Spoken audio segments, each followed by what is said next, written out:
ঘড়ির কাঁটায় ইতিমধ্যে রাত ২টার ঘর পেরিয়েছে। চট্টগ্রামের নিস্তব্ধ রাতটা চাপা অন্ধকারে ডুবে আছে। একটা ছায়াময় ব্যক্তি নিঃশব্দে শহরের মাঝামাঝি একটা পুরনো ৩ তলা বিল্ডিং এর সামনে এসে দাঁড়ায়।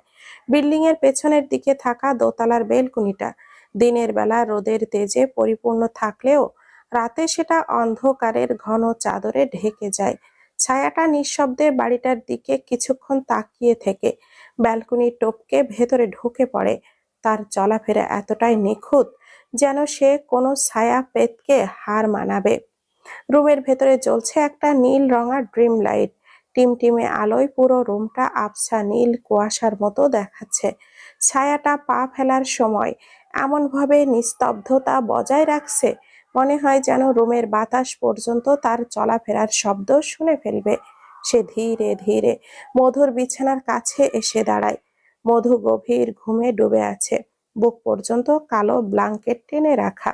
ওর চোখের কোণে জমে থাকা শুকনো জলরেখা স্পষ্ট বুঝিয়ে দিচ্ছে সে কান্না করতে করতে ঘুমিয়েছে। রুমের নীল আলো ওর কোমল মুখটা আরো বিষণ্ণ দেখাচ্ছে। ছায়াটা স্থির দৃষ্টিতে তাকিয়ে রইল মধুর ঘুমন্ত মুখশ্রীর দিকে। একটা দীর্ঘশ্বাস ফেলে কিছুক্ষণ পর চোখ সরিয়ে রুমের চারিদিকটা ভালোভাবে দেখে নেয়। রুমটা ছোট কিন্তু ভীষণ পরিপাটি আর সাজানো গোছানো। এক কোণে ছোট্ট একটা বুক সেলফ, আর তাতে সাজানো বেশ কয়েকটা বই। ডান পাশে মিডিয়াম সাইজের কাঠের আলমিরা, আর তার সাথে রয়েছে অ্যাটাচ করা একটা ড্রেসিং টেবিল। মেঝেতে বিছানো নরম কার্পেট, আর বেডের এক সাইডে ছোট্ট একটা টেবিল। টেবিলের ওপরে রাখা একটা টেবিল ল্যাম্প, একটা পানি ভর্তি কাচের জগ ও ক্রিস্টালের গ্লাস। রুমের এক কর্নারে রিভেল টোন কালারের ২টা সিঙ্গেল সোফা ও তার সাথে রাখা একটা ছোট্ট গোল কাচের টেবিল। টেবিলটা সাজানো তাজা গোলাপে ভর্তি একটা ফ্লাওয়ার ভাছে। রুমের সাজসজ্জা একদম সিম্পল, তবে চারিদিকে যেন একটা রাজকীয়তা ছড়িয়ে আছে। ছায়াটা আর সময় নষ্ট করলো না। সে প্যান্টের পকেট থেকে বের করলো ২টা ছোট হিডেন ক্যামেরা। নিঃশব্দে অবিশ্বাস্য দক্ষতার সঙ্গে প্রথমটা লাগিয়ে দিল রুমের এক কোণায়, আর দ্বিতীয়টা নিয়ে ধীরে ধীরে হেঁটে চলে গেল ওয়াশরুমের দিকে। ওখানে ক্যামেরাটা এমন ভাবে ফিট করে দিল যে কেউ সারা জীবনেও টের পাবে না। তার হাতে করা কাজের দক্ষতা এতটাই যান্ত্রিক আর এতটাই হিসেবি, যেন আগে থেকে শতবার রিহার্সাল করা। কাজ শেষ করে ছায়াটা আবারও মধুর বিছানার সামনে দাঁড়ালো। এবার সে ধীরে ধীরে হাঁটু গেড়ে বসে পড়ল মেঝেতে। রুমে জ্বলতে থাকা ড্রিম লাইটের নীল আলোয় তার কালো ছায়াটা লম্বা হয়ে বিছানার চাদর আছড়ে পড়েছে।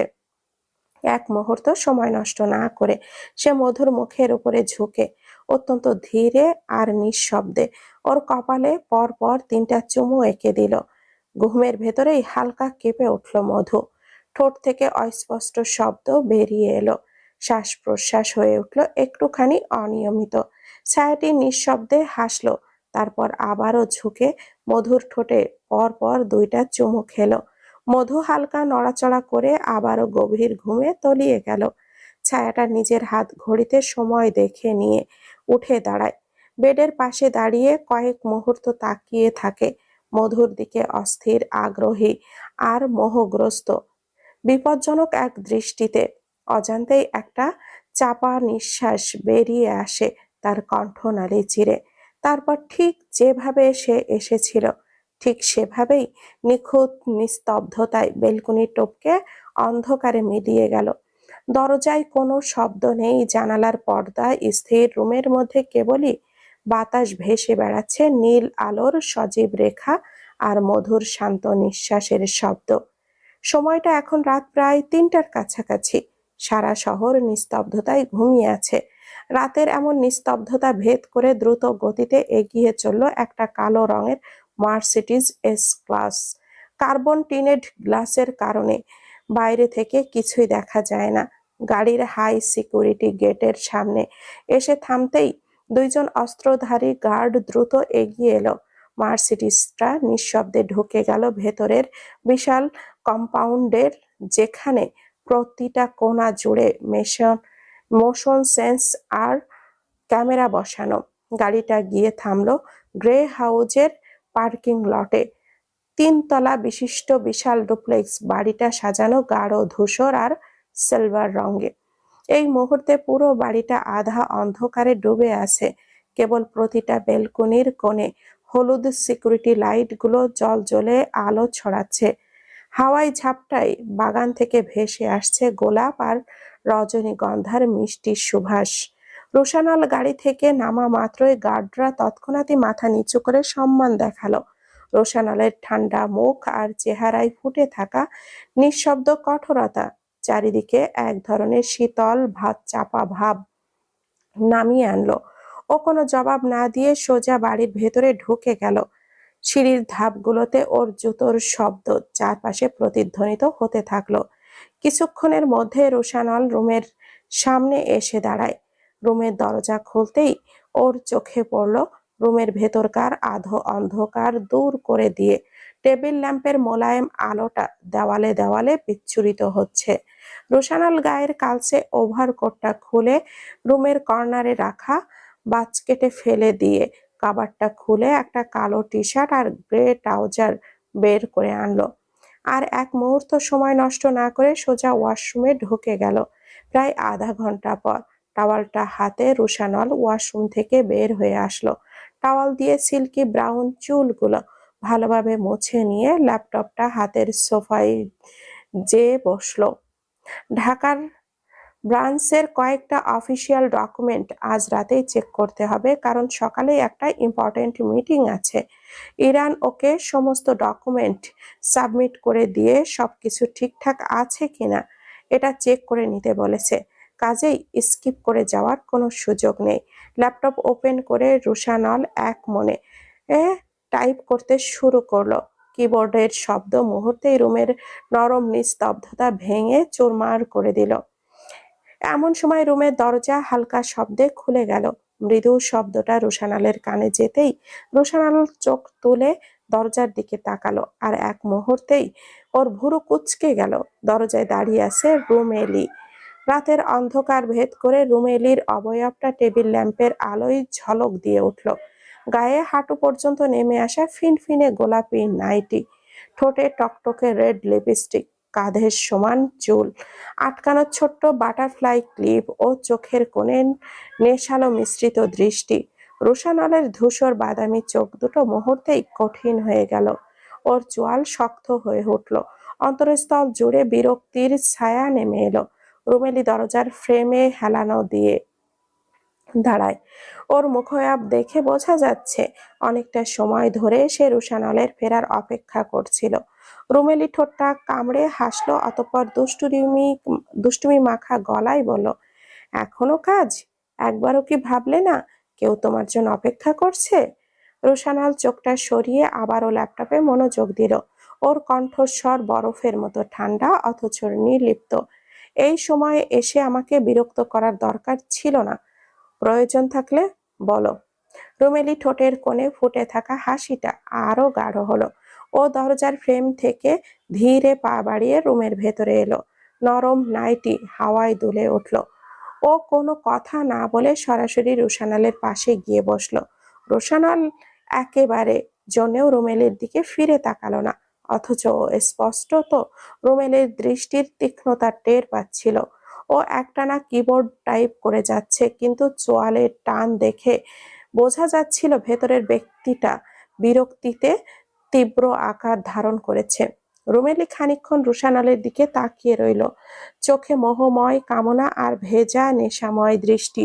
সময়ের সাথে সাথে সেই দৃষ্টির ঝাপসা আলোয় আরো গভীর হয়ে উঠল। ও ঠোঁট কামড়ে খুব আস্তে করে হাসলো, তারপর হাত তুলে নিয়ে নিজের লম্বা নখ দিয়ে আলতো করে রোশানলের কানের পাশে বরাবর একটা আঁচড় কাটলো। মুহূর্তেই রোশানলের সমস্ত সহ্য চক্র ছিন্ন হয়ে গেল।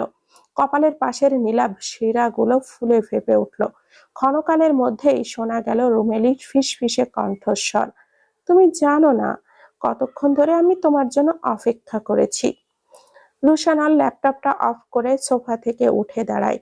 ও পাশ ফিরে রুমেলির দিকে তাকিয়ে ঠান্ডা গলায় বলে, কি করছো তুমি?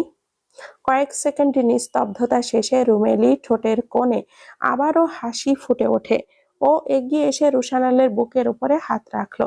ধীরে ধীরে ওর হাতের স্পর্শ উঠে এলো রুশানালের অ্যাডামস আপেলের ওপর। রুশানালকে কিছু বলতে না দেখে রুমেলির সাহসটা আরেক দফা বেড়ে গেল। ওর হাত এবার উঠে এলো রুশানালের রক্তাভ ঠোঁটের ওপর। ও আঙ্গুলের ডগার সাহায্যে আলতো করে রুশানালের ঠোঁটে স্লাইড করে নরম ভেজা কামনা মিশ্রিত কণ্ঠে ফিসফিস করে বলল, do I look hot enough for night? ডজন্ট rest. আজ রাতের জন্য কি আমি যথেষ্ট হট দেখাচ্ছেন আমাকে? প্লিজ প্রতিরোধ করো না। আজ রাতটা শুধু আমাদের। তুমি জানো আমি তোমাকে কতটা ভালোবাসি, কতটা নিজের করে চাই তোমাকে। মুহূর্তে রুশানালের মুখের অভিব্যক্তি গাঢ় অন্ধকারে ছেয়ে গেল। ওর শিরায় শিরায় যেন ধারালো আগুন ছুটে গেল। মস্তিষ্কের ভেতর থেকে রাগটা উঠে এলো ঘূর্ণিঝড়ের মতো দ্রুততায়। আর এক মুহূর্ত অপেক্ষা না করে রুমেলির কবজিটা চেপে ধরে এক টানে নিজের থেকে ছিটকে সরিয়ে দিল। আচমকা ধাক্কা খেয়ে রুমেলি পড়ে যেতে নিয়েও নিজেকে কোনোভাবে সামলে নিল। মাত্র কয়েক সেকেন্ডের ব্যবধানে একটা তীব্র জোরালো শক্ত হাতের চড় বসে গেল রুমেলির বাম গালের ওপর। চড়ের শব্দটা পুরো রুমের কর্নারে কর্নারে প্রতিধ্বনিত হতে থাকলো। রুমেলি হতভম্ব হয়ে তাকিয়ে রইল রুশানালের দিকে। ও যেন কথা বলার ভাষাটুকু অব্দি হারিয়ে ফেলল। ক্ষণকালের মধ্যেই শোনা গেল রুশানলের হিসানো কণ্ঠস্বর, ইউ ফাকিং বাস্টার্ড! তোর সাহস কি করে হয় এইভাবে আমাকে স্পর্শ করার? কিছু বলি না বলে মাথায় চড়ে বসেছিস? কি ভাবিস কি নিজেকে? বিস্ময়ে রুমেলির চোখ পলক ফেলতেও ভুলে গেল যেন। ও শ্বাস আটকে তাকিয়ে রইল রুশানলের রক্তিম মুখায়বের দিকে। রুমেলিকে বিস্ময়ের জালে জড়াতে না দিয়ে রুশানাল দাঁতে দাঁত চেপে ফের হিসিয়ে বলল, ভালো করে শুনে রাখ, এই রুশানাল গ্রে এর ভালোবাসা দূরের কথা, তুই আমার জুতোর যোগ্যও না। শুধু মমের জন্য তোকে টলারেট করি, নয়তো কবে যে তুই আমার হাতে খুন হয়ে যেতিস তুই নিজেও টের পেতিস না। রোশানালের কপালের নীলাভ শেরাগুলো তীব্র রাগে থরথর করে কাঁপছে। রুমেলি হতবিহ্বল চোখে দাঁড়িয়ে আছে। ওর ঠোঁট দুটো কাঁপছে, রোশানালকে কিছু বলতে চাইছে কিন্তু শব্দ বের হচ্ছে না। রোশানাল ওর দিকে এক ধাপ এগিয়ে এলো। সেই এক ধাপেই যেন রুমের তাপমাত্রা কয়েক ডিগ্রি কমে গেল। যদি নিজের ভালো চাস তো কাল সকাল সকাল নিউ ইয়র্কে ফিরে যাবি। আর যদি যাওয়ার নামগন্ধ না করিস তবে দেখবি রাগের মাথায় সত্যি সত্যি তুই আমার হাতে খুন হয়ে গিয়েছিস। রোশানালের ভয়ঙ্কর ঠান্ডা কণ্ঠস্বরে হিসিয়ে বলা কথাগুলো রুমেলির গায়ে ধারালো ব্লেডের মতো করে কেটে গেল। রুমেলির চক্ষু দুটো ছলছল করছে। রুশানালের রাগের সাথে সে বেশ ভালোভাবেই পরিচিত, কিন্তু এতটা ক্ষিপ্রতা ও কল্পনাও করেনি।